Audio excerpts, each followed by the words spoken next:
الحمد للہ رب العالمین والصلاة والسلام علی خاتم النبیین اما بعد فاعوذ باللہ من الشیطان الرجیم بسم اللہ الرحمن الرحیم براءۃ من اللہ ورسولہ الی الذین عاہدتم من المشرکین، یہ اللہ اور اس کے رسول کی طرف سے ان مشرکوں کی طرف اعلان براءت ہے جن سے تمہارا معاہدہ تھا۔ سورہ توبہ کا آغاز ہوا۔ سورہ توبہ یہ مدنی صورت ہے۔ اس کی دو آیات جو آخری کی دو آیات ہیں، جس کو لقد جاءکم رسول من انفسکم، یہ علماء فرماتے ہیں کہ بعض علماء کے نزدیک یہ دو آیات مکی ہیں، باقی پوری صورت یہ مدنی ہے۔ اس صورت میں 16 رکوع آئیں گے، 129 آیات ہیں اور 4078 کلمے ہیں اور 10,488 اس میں حروف ہیں۔ اس صورت کے 10 نام ہیں، لیکن 2 نام بہت زیادہ مشہور ہیں۔ ایک نام اس کا سورہ توبہ ہے، اور اس صورت میں کثرت سے توبہ کا ذکر کیا گیا، اس لیے اس صورت کو سورہ توبہ کہتے ہیں۔ دوسرا نام اس صورت کا سورہ برات ہے، اور برات کہتے ہیں بری و ذمہ ہونے کو، اور اس کی پہلی آیت کا ابھی آپ نے ترجمہ سماعت کیا کہ اس میں کافروں سے برات کا اعلان کیا گیا۔ اس مناسبت سے اس صورت کو سورہ براءت بھی کہتے ہیں۔ یہاں پر یہ بھی یاد رکھیے گا کہ اس صورت کے شروع میں بسم اللہ نہیں لکھی گئی، تو اس کی وجہ کیا ہے تو یہ سن لیجئے۔ اس کی اصل یہ ہے کہ حضرت جبریل علیہ السلام اس صورت کو لائے تھے تو بسم اللہ شریف اس کے ساتھ لے کر نازل نہیں ہوئے تھے، اور نبی کریم صلی اللہ علیہ وسلم نے بسم اللہ لکھنے کا اس صورت سے پہلے حکم نہیں فرمایا۔ حضرت علی رضی اللہ تعالیٰ عنہ سے مروی ہے کہ بسم اللہ یہ امان ہے، اور سورہ توبہ جو ہے وہ تلوار کے ساتھ امن اٹھا دینے کے لیے نازل ہوئی، اس لیے اس میں سورہ بسم اللہ شریف نہیں لکھی گئی۔ صحیح بخاری میں حضرت برا رضی اللہ تعالیٰ عنہ سے روایت ہے کہ قرآن کریم کی سورتوں میں 114 سورتوں میں سے سب سے آخری سورت اگر جو نازل ہوئی وہ یہی سورہ برات، سورہ توبہ نازل ہوئی۔ سورہ توبہ کے فضائل بھی سن لیجئے کہ حضرت علی رضی اللہ تعالیٰ عنہ سے روایت ہے کہ نبی کریم صلی اللہ علیہ وسلم نے ارشاد فرمایا، منافق سورہ ہود، سورہ برات، سورہ یاسین، سورہ دخان اور سورہ نبا، فرمایا اس کو یاد نہیں کر سکتا۔ میرے آقا نے بتا دیا قرآن کی یہ 5 صورتیں جو منافق ہوگا وہ اسے یاد نہیں کر سکے گا۔ اور دوسری حدیث پاک حضرت جابر بن عبداللہ رضی اللہ تعالیٰ عنہ سے روایت کرتے ہیں، فرماتے ہیں کہ جب سورہ برات نازل ہوئی تو نبی کریم صلی اللہ علیہ وسلم نے ارشاد فرمایا کہ میں لوگوں کی خاطرداری کے لیے بھیجا گیا ہوں۔ اور تیسری حدیث مبارکہ میں حضرت عطیہ ہمدانی رضی اللہ تعالیٰ عنہ فرماتے ہیں کہ حضرت فاروق اعظم رضی اللہ تعالیٰ عنہ نے لکھا کہ تم خود سورہ برات کو سیکھو اور اپنی عورتوں کو سورہ نور سکھاؤ۔ یعنی یہ ہمیں کہا گیا، مردوں کو کہا کہ حضرت فاروق اعظم فرماتے ہیں کہ تم سورہ برات سیکھو، اور اللہ کا شکر ہے کہ ہم سیکھنے کے لیے جمع ہیں، اللہ کرے کہ ہمیں اس کا فیضان نصیب ہو جائے۔ اور اپنی عورتوں کو فرمایا سورہ نور سکھاؤ۔ اس کی جو پہلی آیت کا میں نے ترجمہ آپ کے سامنے پڑھا، اس میں اللہ رب العالمین نے ارشاد فرمایا کہ مشرکین عرب اور مسلمانوں کے درمیان جو عہد تھا اس میں سے چند کے سوا سب نے عہد شکنی کی، تو ان عہد شکنوں کا عہد ساقط کر دیا گیا، اور ان سارے کافروں کو حکم دیا گیا کہ 4 مہینے وہ امن سے کے ساتھ جہاں چاہیں گزاریں، ان سے کوئی تعرض نہیں کیا جائے گا۔ اس عرصے میں انہیں موقع ہے کہ خوب سمجھ لیں کہ ان کے لیے کیا بہتر ہے، اور اپنی احتیاط کر لیں، اور جان لیں کہ اس مدت کے بعد، یعنی یہ جو 4 مہینے کی مدت تمہیں دی گئی، اس کے بعد تمہیں اسلام منظور کرنا ہوگا یا تمہارا قتل ہوگا۔ اور علماء فرماتے ہیں یہ سورت 9 ہجری میں فتح مکہ سے 1 سال بعد نازل ہوئی، اور رسول اللہ صلی اللہ علیہ وسلم نے اس سال حضرت ابو بکر صدیق رضی اللہ تعالیٰ عنہ کو امیر حج مقرر فرمایا، اور ان کے بعد حضرت علی رضی اللہ تعالیٰ عنہ کو حاجیوں کے مجمع میں یہ سورت سنانے کے لیے میرے آقا نے حضرت علی کو بھیجا۔ چنانچہ حضرت علی رضی اللہ تعالیٰ عنہ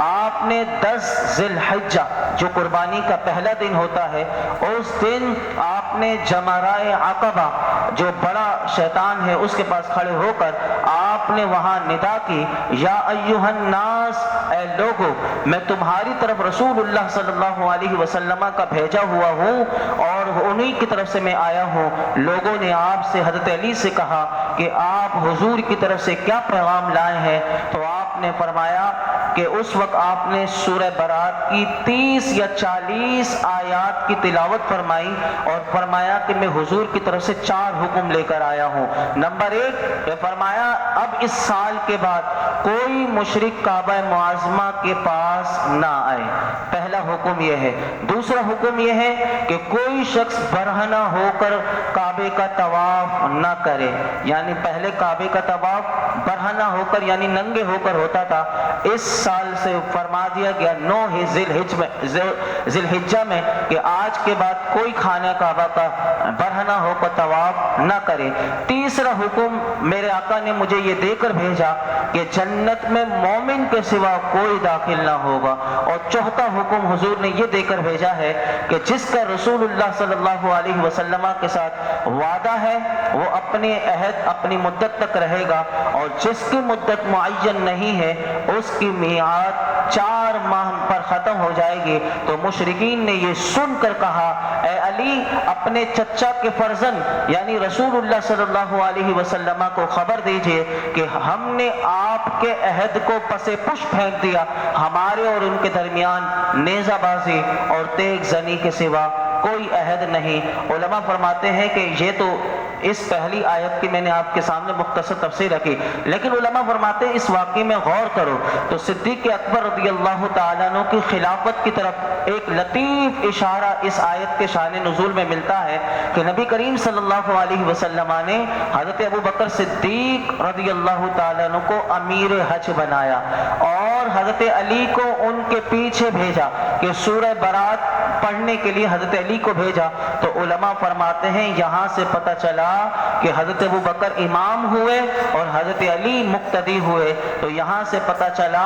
کہ خلافت میں بھی یہی اصول ہے کہ پہلا نمبر صدیق اکبر کا ہے۔ اور اگر اس بات کو مزید سمجھنا چاہیں تو حضرت ابو بکر رضی اللہ تعالیٰ عنہ کی تقدیم یعنی ان کا مقدم ہونا حضرت علی پر، تو حضرت علی خود فرماتے ہیں کہ نبی کریم صلی اللہ علیہ وسلم نے حضرت ابو بکر صدیق رضی اللہ تعالیٰ عنہ کی امامت اور خلافت کے متعلق حضور نے خود فرمایا تھا۔ فرماتے ہیں کہ حضرت ابو بکر صدیق کو حضور نے نماز پڑھانے کے لیے کہا تو حضرت علی کہتے ہیں اس وقت میں حاضر تھا یعنی غائب نہیں تھا اور نہ ہی مجھے کوئی مرض تھا، اور ہم نے انہیں اپنی دنیا کے لیے پسند کر لیا جنہیں حضور نے ہمارے دین کے لیے یعنی نماز کے لیے پسند فرمایا تھا۔ تو یہاں سے خلافت کا بھی پتہ چلتا ہے کہ جو لوگ کہتے ہیں کہ پہلا نمبر علی کا تھا، تو اس پہلی آیت سے یہ بھی پتہ چلتا ہے کہ حضور نے امیر حج حضرت علی کو نہیں بنایا تھا، حضرت ابو بکر صدیق کو بنایا تھا، اور وہ انہیں پیچھے مقتدی بنا کر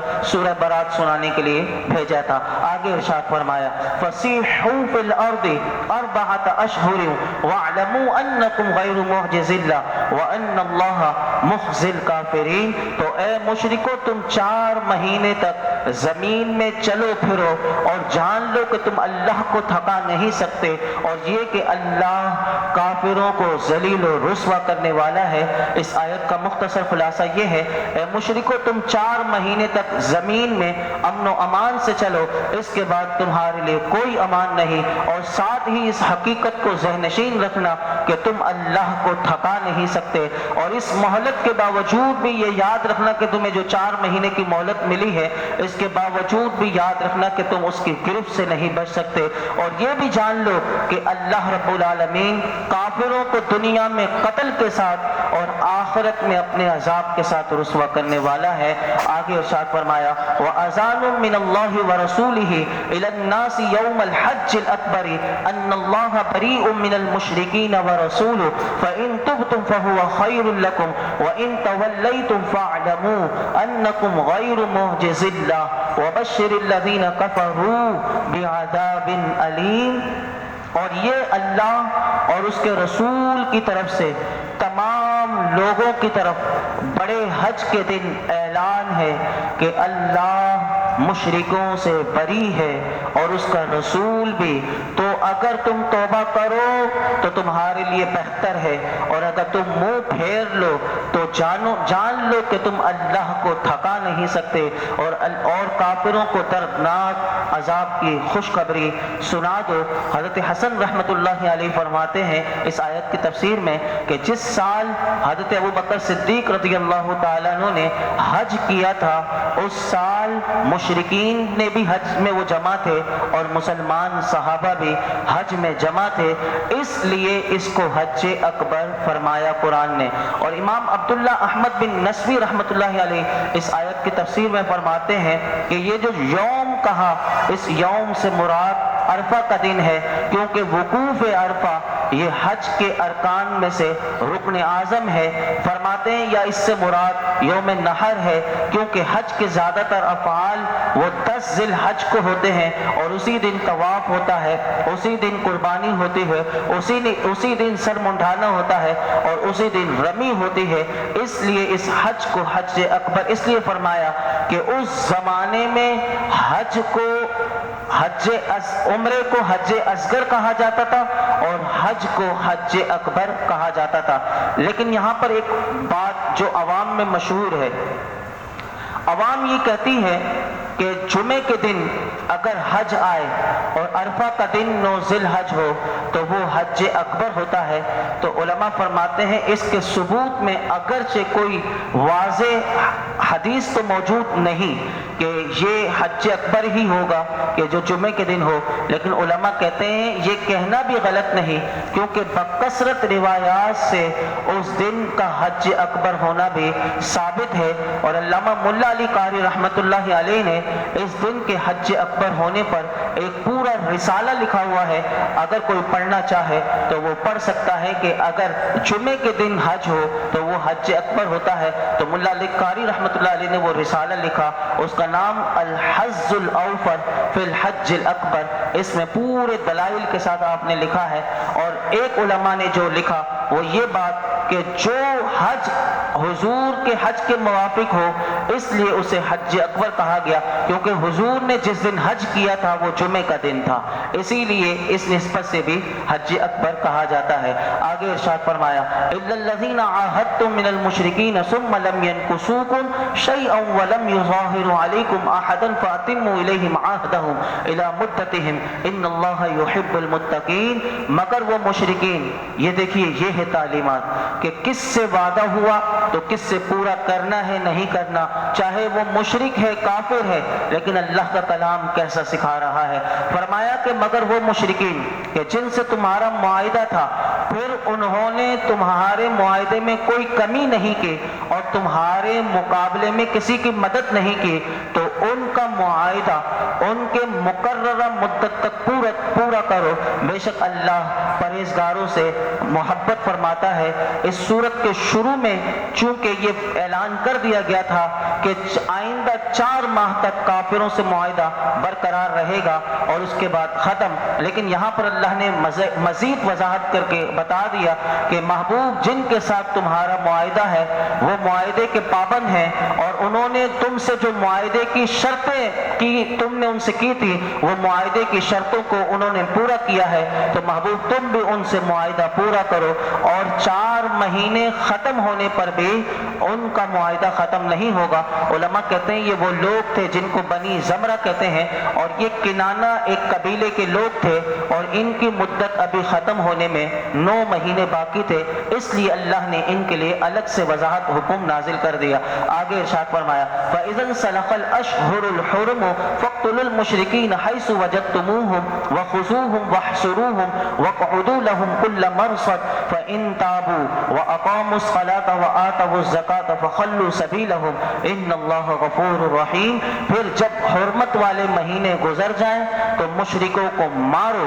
جہاں تم انہیں پاؤ، اور انہیں پکڑ لو اور قید کر لو، اور ہر جگہ ان کی طاق میں بیٹھو۔ پھر اگر وہ توبہ کریں اور نماز قائم کریں اور زکوٰۃ دیں تو ان کا راستہ چھوڑ دو، بے شک اللہ بخشنے والا مہربان ہے۔ اس آیت کا خلاصہ یہ ہے کہ کفار کو اللہ کے ساتھ شرک کرنے اور اللہ کے رسول حضرت محمد مصطفیٰ صلی اللہ علیہ وسلم کی نبوت کا انکار کرنے سے منع کیا گیا تھا۔ پھر بتایا گیا کہ اگر کفار ان کاموں کو چھوڑ دے، اللہ کو واحد مان لیں، اس کی وحدانیت کا اقرار کر لیں، بتوں کی پوجا چھوڑ کر اخلاص کے ساتھ اللہ کی عبادت کریں اور نبی اکرم صلی اللہ علیہ وسلم کی نبوت کا اقرار کر لیں، نماز قائم کریں، زکوٰۃ ادا کرنے کی فرضیت کو مان لیں، تو فرمایا کہ مسلمانوں ان کا راستہ چھوڑ دو اور ان کی جان و مال کے در پہ نہ ہو۔ اور جو بندہ توبہ کرتا ہے، گزشتہ گناہوں کو چھوڑ کر اللہ کی اطاعت میں لگ جاتا ہے، تو اللہ اتنا کریم ہے کہ اس کی توبہ قبول بھی کر لیتا ہے اور اس کے گناہ بھی چھپا دیتا ہے۔ یہاں پر یاد رکھیے، علماء کہتے ہیں ایک بات بڑی قابل غور ہے کہ توبہ سے پہلے کیے ہوئے گناہوں پر توبہ کے بعد سزا نہ دینا یہ اللہ کا سب سے بڑا رحم ہے۔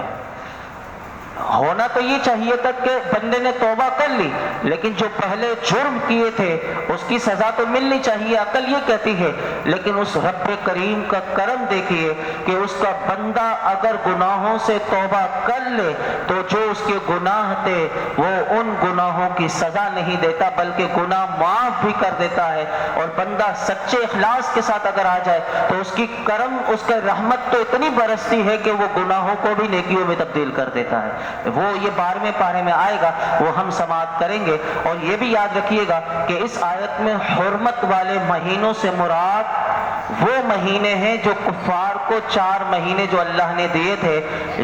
اور یہ نہ سمجھے کوئی کہ جو رجب، ذیقعدہ، ذی الحج اور محرم، کیونکہ پہلے اسلام میں ان 4 مہینوں میں جنگ حرام تھی اور ان میں جہاد جائز نہیں تھا، لیکن اب ان 4 مہینوں میں بھی اگر جہاد آ جائے تو جہاد ہوگا، اور یہاں اسی چیز کو ذکر کیا گیا۔ اللہ رب العالمین ہم سب کو غور و فکر کی توفیق عطا فرمائے اور قرآن حکیم کا نور عطا فرمائے اور سچی پکی توبہ کرنے کی اللہ سورہ توبہ کی برکت سے ہمیں توبہ پر استقامت نصیب فرمائے اور اللہ ہماری توبہ کو قبول فرمائے۔ الحمدللہ رب العالمین والصلاة والسلام علی سید الانبیاء والمرسلین وعلی آلہ واصحابہ اجمعین۔ یا اللہ پاک جو کچھ ہم نے سنایا اس میں کوئی غلطی کوتاہی ہو تو مولا کریم تو معاف فرما، اپنی بارگاہ میں شرف قبولیت عطا فرما۔ اے اللہ، آج جو ہم نے سورہ توبہ کی جو آیات مولا کریم اس کی فضیلت میں سنا کہ منافق کو سورہ توبہ یاد نہیں ہو سکتی، مولا کریم وہ منافقت کی جو جتنے بیج ہیں اللہ اگر ہمارے اندر ہو تو یا اللہ اسے نکال دے۔ اللہ ہمیں منافقت سے محفوظ فرما، ہر قسم کی منافقت سے محفوظ فرما، ہر قسم کے گناہ سے بچنے والا بنا دے۔ جو گناہ ہو گئے یا اللہ ہم توبہ کرتے ہیں، اللہ تو ہماری توبہ قبول فرما لے، ہماری بے حساب مغفرت فرما، ہمارے والدین کی مغفرت فرما، میرے آقا کی تمام امت کی مغفرت فرما، ہمیں حق اور سچ بولنے والا بنا دے۔ اللہ ہمیں ایسا بنا دے کہ تجھے تیرے محبوب کو پسند آ جائے۔ یا اللہ ہمیں اپنی رضا عطا کر دے، اپنی رضا کی دولت عطا کر دے، اپنے محبوب کا عشق دے دے، قرآن پاک کا نور دے دے، قرآن پاک کی معرفت دے دے، قرآن پاک کی شب و روز تلاوت کی توفیق دے دے، اس میں غور و فکر کرنے والا بنا دے۔ اس درس قرآن میں یہ جتنے حاضرین موجود ہیں جس کے دل میں جو مراد ہے یا اللہ سورہ توبہ کی برکت سے، مولا کریم درس قرآن کی برکت سے سب کی جائز مرادوں پر اپنی رحمت کی نظر فرما۔ صلی اللہ تعالی علی خیر خلق محمد وعلی آلہ